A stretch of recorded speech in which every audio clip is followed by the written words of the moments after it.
Good morning, everyone. I'm saddened I'm not able to join you all in person this year, but my wife is almost a full 9 months pregnant right now, and she has informed David that if I were to travel right now, he would soon have to find my replacement because she would literally kill me when I got back home. We are very blessed to be welcoming a baby boy here in our household very soon, and I've asked an artificial intelligence platform to generate the best rendering of what our little man will look like, and this is the result. Can you tell which one is him and which is me? That's him on the left, and just look at him, a spitting image of his mother. Anyway, we're not here to talk about my perfect little boy. We are here to talk about premiums and claims costs. Before I get into that, I will issue my annual reminder that if your unit is not set up for automatic bank draft for your premiums, please stop by our accounting table to get set up and make your life easier by never having to worry about manually paying your premiums again. Okay, now let's look at our enrollment history through the years. You can see that we have had substantial growth since we started back in '93 when we had just about 100 units and 10,000 members to today, when we have almost 700 units and over 60,000 members. Growth is good, and obviously this helps to alleviate the costs in a group health insurance plan like ours. To quote the economist Thomas Sowell, large numbers make risks more calculable, and the pooling of risks produces the large numbers necessary for invoking the law of averages. Next, we are going to look at our units based on governmental distinctions. We have 55 of the 67 counties in the state in our plan, along with 232 cities and towns and 395 quasi-governmental entities. These are your water and sewer boards and your 911 boards across the state. This next slide is a breakdown of our subscribers. We have almost 12,000 of our contract holders that work for our counties, almost 13,000 with our municipalities, and about 9,400 at our quasi-governments. Next up, this is our total membership. So these are subscribers plus dependents, and we have a majority with our municipalities here at over 26,000, followed by our counties at almost 21,000, and then our quasi-governments with about 16,000 members. Okay, now let's take a look at our subscribers based on enrollment category. We have a handful of COBRA subscribers and about 3,200 total retirees.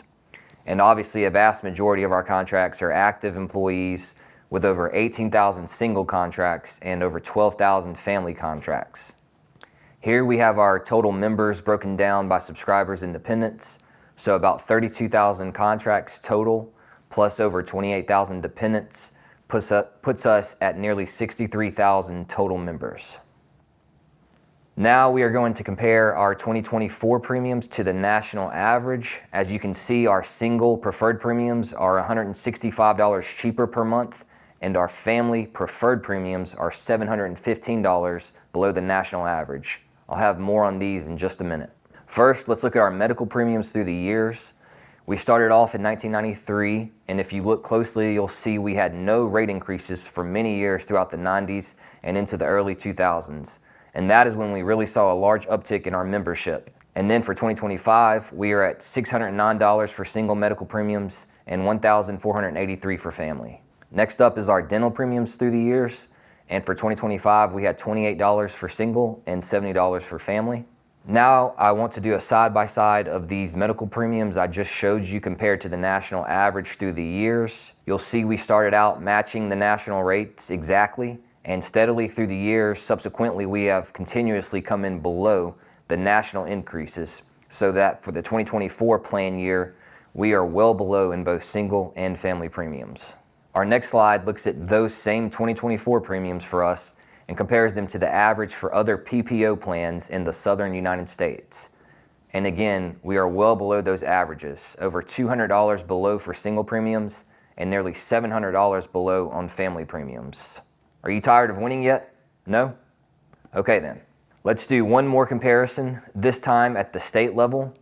Here we have our 2023 premiums compared to the average across all of Alabama. This survey done by the Kaiser Foundation is always a year behind on the state-specific data. So we see our single premiums are 12% below the state average, and our family premiums are over 22% less than the Alabama average. Okay, I'm not quite done telling you how great our plan is, so next I'm going to show you our plan year 2024 total charges billed by our providers and how much our network discounts saved us as a plan. So for the full plan year, we were billed over $1.4 billion in total charges. That consisted of $784 million for hospitals, $373 million for doctors, $254 million in prescriptions, and $21 million in dental charges. Note, those are what we were billed. These next 4 slides are going to show you the amounts that were actually paid out of that $1.4 billion. You'll see the dark red amounts show the totals we actually ended up paying. And when you take all of the discounts and add them together over these 4 categories, we ended up paying only $163 million out of $784 million for hospital costs, $150 million out of $373 million for physicians, prescriptions 97 out of 254, and for dental we paid $12 million out of the billed $21 million. So all of those discounts come out to a total of over $1 billion. So out of that $1.4 billion, the allowed amount was less than $422 million, which is a 71% total discount percentage.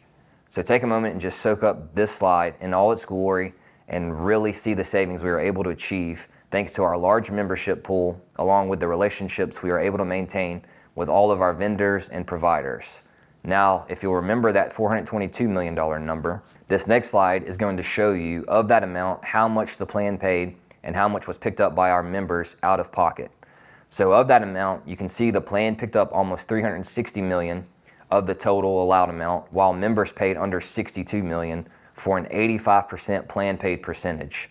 If you add in our Medicare Advantage amounts, that percentage goes up another percentage point to 86% total plan paid, and just 14% paid by our members. And anything above 80% is considered the gold standard. So at 86% plan paid, we have an extremely rich plan that is saving our employees and our dependents exorbitant amounts of money year in and year out.